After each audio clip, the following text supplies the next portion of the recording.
ChinesePod. I'm Joy Lin. Hi guys, I'm Elijah, and today we have a newbie lesson for you. So if you're a beginner, you're in the right place. Today's lesson's about an explosion. Well, we're not quite there yet. It happens in a car with a father and a son talking, and a word you need to listen for is new car. How do you say new car in Chinese? 新车,新车. So listen for that, and let's hear the dialogue. 爸爸，买新车吧。不买新车。如果这车爆炸呢？那就买吧。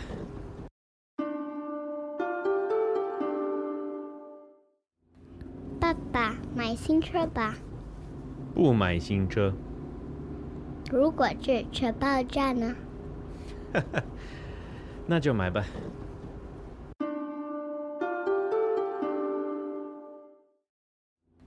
爸爸，买新车吧。不买新车。如果这车爆炸呢？那就买吧。Wow, it sounds like that kid really wants his dad to buy a new car. Let's now break down the dialogue line by line. 爸爸，买新车吧。 Daddy, buy a new car. 爸爸，买新车吧。 Daddy, buy a new car. 爸爸，买新车吧。不买新车。 We're not buying a new car. 不买新车。 I'm not buying a new car. 不买新车。如果这车爆炸呢？ What if this car explodes? 如果这车爆炸呢？ What if this car explodes? 如果这车爆炸呢？呵呵，那就买吧。 Ha. Okay, I guess we'll get one. 哈哈，那就买吧。 Ha. Okay, we'll buy one. 哈哈，那就买吧。 Wow, it sounds like that kid is determined to get a new car for his family. And he's smart too in how he suggests it to his dad. Pretty creative. Let's look a little more closely at some of these words here. So the kid, he's got this idea of what he wants to do. And so he says to his dad, 爸爸，买新车吧。 and this is a suggestion. And how do we know it's a suggestion? So we know it's a suggestion because the last word is ba, or a suggestion word that you can put at the end of the sentence to ask somebody, hey, how about you do this? Okay, so, ba, what tone is that? Ba, so fifth tone, so neutral tone. So it's neutral. So if I wanted to suggest to you to have a seat, 坐吧，坐吧， or how about to have a drink? 喝吧，喝吧， What about to eat? 吃吧，吃吧。 Okay, so you just take the verb and put the ba after it, and you've made a suggestion. And he's suggesting that his dad do what?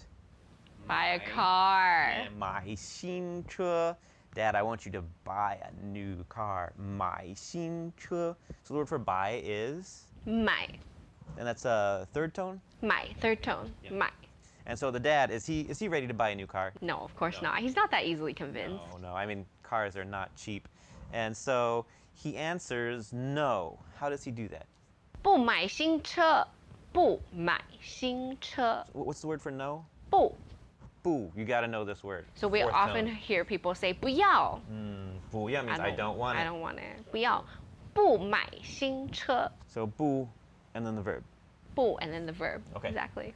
So he says, 不买新车, not gonna buy a new car. And there's no subject here. How do we know the subject? Okay, that's actually a good question. So in English, there's like the passive tense, like the thief was arrested. We don't know who, so it's like a hidden subject. Okay. So in this case, it's implied because the little boy is asking his father, so it's implied 我不买, but he doesn't have to say. He can just start with the verb 不买.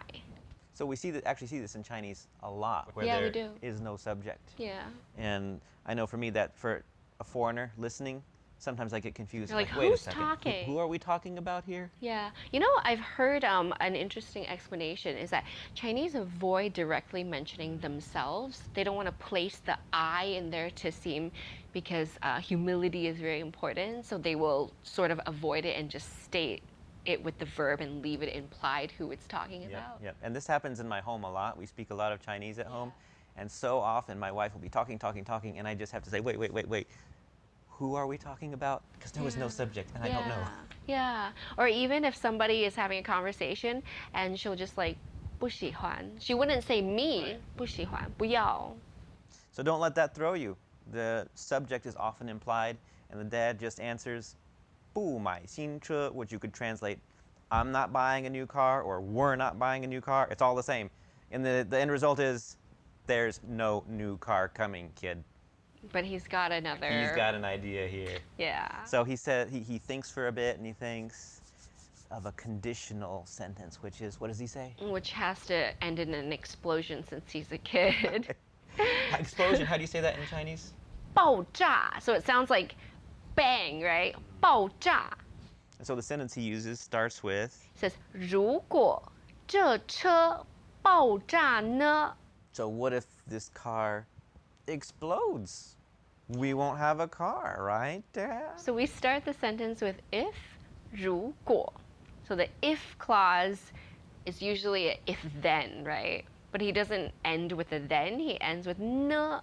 Oh, so he says if, but he doesn't get to the end. Now the na, what does that mean? It's like if question mark. So the 呢 is a signpost that is sort of suggesting a hypothetical.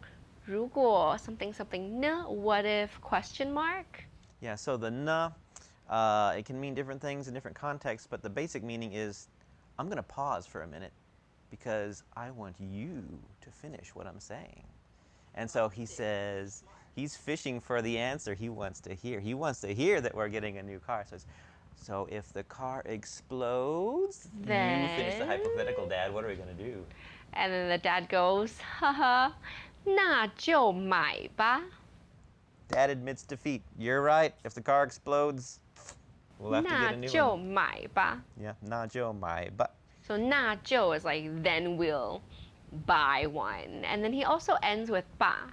Yeah, oh, this is different. Is the dad making a suggestion here?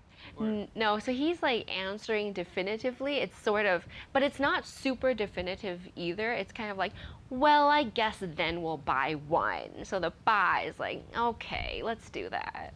So, if people are talking about doing something and one person makes a suggestion and they use the word 吧 to make the suggestion, then the other person can even like use the 吧 as part of the reply? Yeah. Okay, so if I say 吃吧, 好吧. so I asked her, hey, eat. And she's, well, I'll be convinced to eat. And so she says 吃, the word for eat, and then adds the 吧 to answer my 吧. I say a 吧, and she gives it back to me. 吧. Yeah, so he's asking 吃吧, and I said 好吧. How about this? 喝吧, 好吧. 坐吧. Wait, why am I so easily convinced? 好吧. I'm like the yes man today. Yep, you agree to everything I say. Yeah. 好吧. So if the lesson is over and it's time to go, maybe I will say 走吧. 走吧. 好吧. Let's go back to the dialogue. Welcome back to another installment of ChinesePod Trivia. And the question for you is, for what test does ChinesePod offer preparation services for? Is it A, the polygraph, B, the colonoscopy, C, the HSK test, or D, the CAT scan? The CAT scan? Ooh, sorry, that is incorrect. The correct answer is C, the HSK test. That's right, ChinesePod will thoroughly prepare you to pass this rigorous test of proficiency in Chinese. ChinesePod.com/HSK. 爸爸，买新车吧。不买新车。如果这车爆炸呢？那就买吧。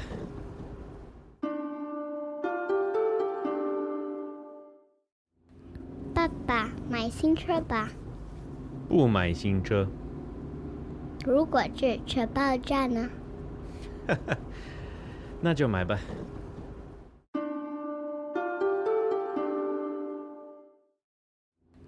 爸爸，买新车吧。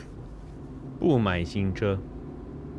如果这车爆炸呢？那就买吧。Wow, I really enjoyed that lesson. Is it because it was a real story? This is a real story. I was in my car with my, at the time, 3-year-old in the back, and he just suddenly asked me, Baba, 买新车吧? And so I answered him, no, I don't want to buy a new car. And so he really thought about how to get me to want to get a new car. And being 3. Also, he had just learned the word 爆炸, and so I think he was eager to use it. But that's such a good suggestion though, because if my car 爆炸, I gotta buy a new one, right?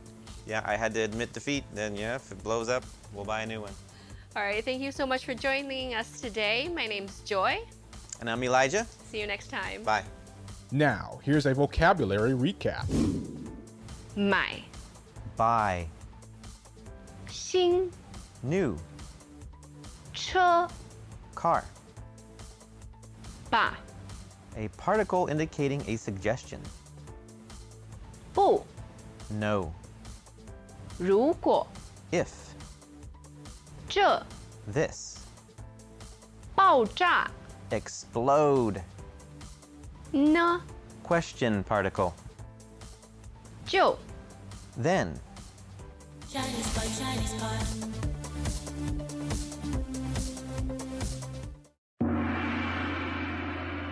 As usual, ChinesePod provides an extensive selection of learning materials for this lesson on its website, www.chinesepod.com. You can access this lesson directly with the lesson number 4177. So just go to www.chinesepod.com/4177 and you will find a transcript, vocabulary, and much more.